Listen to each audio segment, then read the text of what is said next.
Well, howdy, all you collector car fans out there. This is once again Jason, the owner and founder of Southern Bush Motorsports. Well, this isn't a tales for the bush for you, but this is something different.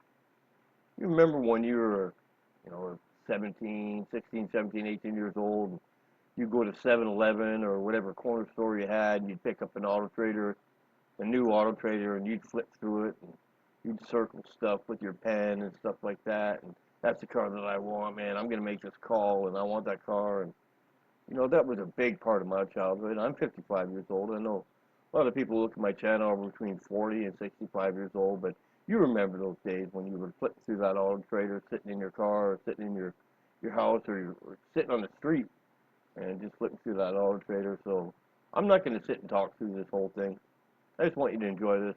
This is a big thing that I'm doing. I'm trying to find all the Auto Traders and Canadian Auto Traders that I can find. This video that you're looking at is put together with all cars that are from Canada. All these cars were in Canada. So I want you to enjoy it. I'm not going to talk. There's not going to be any music, just for you to enjoy. I hope you enjoy, and don't forget to come back and check out some more Tales from the Bush from Southern Bush Motorsports. Enjoy, everyone.